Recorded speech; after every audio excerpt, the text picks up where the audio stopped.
Hey everybody, we're back in Texas.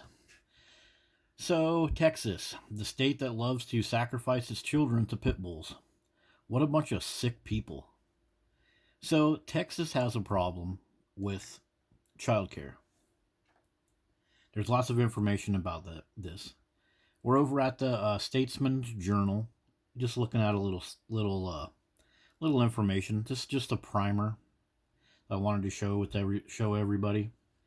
But Texas, they say, does little to help find childcare. Now, I'm not suggesting that necessarily. Look at some of the numbers. I'm not suggesting that necessarily taxpayers should be paying for other people's children. In fact, I think we should minimize that type of stuff. But without a doubt, a lot of women, single women, and dads too, but this seems to be affecting single women. The Democrat Party and everybody else are talking about trying to take care of the less privileged and the less fortunate. But yet, what is Texas doing about this? Here we got a picture. They're spraying some disinfectant on the child's shoe. They should be wrapping the child up in some pit bull armor. That would probably do a lot more for their health. Anyways, I just wanted to share this little article with you because this really applies in a few different ways. Okay, now here's just a quick internet search. You can look at some of these if you want by yourself, but San Antonio and other Texas places are full of places to go get yourself pit bulls. The animal shelters are overflowing with them, and you can go to one of these little websites, and they will tell you that pit bulls are just the greatest little guys. If you go to one of these websites, they'll have pictures of pit bulls and hoodies and little collars, and they'll give them cute names, and they just want to get together with you and your family and be your little friend, the little pit bulls. And then these organizations are tax shelter. They call them nonprofit, but they have to make profit. Nonprofit doesn't mean they don't make profit. It means they can take in money without paying taxes. And so you actually pay for these. As a taxpayer, you pay for these tax shelter organizations. So let me pop back over to this article. And to my point, yeah, Texas has a surplus. They talk about a budget surplus that this article, the writers of this article, they feel like some of that should go to an affordable healthcare program. But a lot of people would say, no, that's my tax money. You pay for your own kids. Well, dogs are kids, and you are paying these 501c3 organizations to rescue and propagate and breed and put pit bulls out into your state. Okay, so now we are over at the this was a toddler that was killed by a quote-unquote babysitter, but the babysitter wasn't there. A 13-year-old tried to help the toddler. The toddler ended up dying in the hospital. But I want to show you what the sheriff says about this story. Okay, here we go. To bring a baby into that residence for sheer profit, that right there is just, I'm disgusted by the whole. Oh, you're disgusted, huh?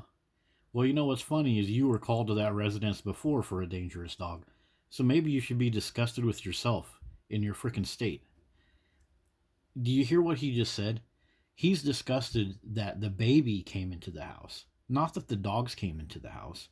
And then he tries to say for profit.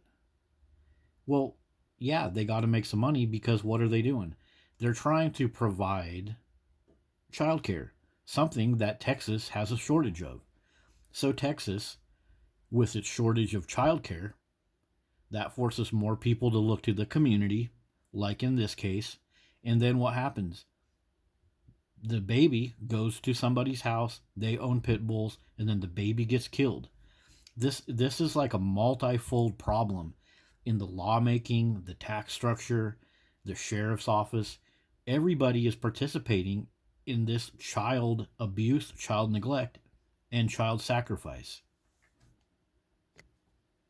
Dogs that killed the baby were so vicious, the deputies who tried to save the two kids had trouble reaching the children.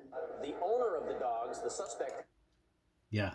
The dogs were so vicious, yet you're going to sit there and act like the problem was that the baby was at the residence. You kind of don't notice it because this guy's talking so fast and he's so upset about this whole situation. But this subliminal thing that he has going on about he's disgusted that the baby was at the residence. Well, then maybe you need to be disgusted with the way that you treat your humans, not promoting things in the community to provide safe childcare. And of course, there's been calls to this place before, and they've failed to do anything about these dogs. Because Rodriguez was cited back in April for allowing her aggressive dogs to roam and threaten neighbors, Salazar says they'll do everything they can to gain legal custody and control over the fate of the animals involved. Why do they need to do that? Just end the animals, put them down. They killed a human. Those animals murdered a young toddler in the toddler's own residence. Yes, the toddler was at a babysitter, but the toddler has no consent. The little baby that was killed has no consent. As far as that baby knows, that is the baby's home during that time. If the baby is invited on the property to be taken care of, then that is the baby's home. To me, that's the equivalent of coming out into your own front yard and waving a gun around indiscriminately. There is a verified GoFundMe. These sheriffs, they just use this as a platform to ramble on and on about what good people they are, how they're going to seek justice. Yet they've been called to this residence before and done, jack squat about these dangerous dogs. So they're actually profiting off of this. This is going to allow them to increase taxes. This is going to allow them to argue for more funding to come to their neighborhood. More federal funding, more federal grants, because look, we need all these grants because of all these dangerous dogs. Yet they won't do anything about the dangerous dogs when they have the opportunity to. Instead, they wait until a child dies and then they jump up on their soapbox that is built from the dead bodies of these children. So let's go over to another article.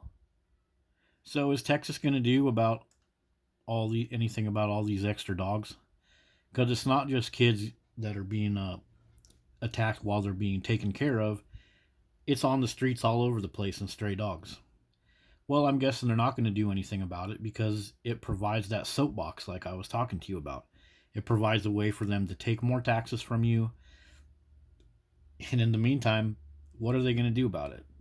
Seems like nothing. So that has been our little trip over to Texas, where they don't prioritize their children in any way, and they sacrifice their children to dogs. So what playlist should I add this to, you guys? Florida dog attacks? Dog culture is a child sacrifice cult? Maybe both. Maybe child neglect. Let me know what you guys think. See you later.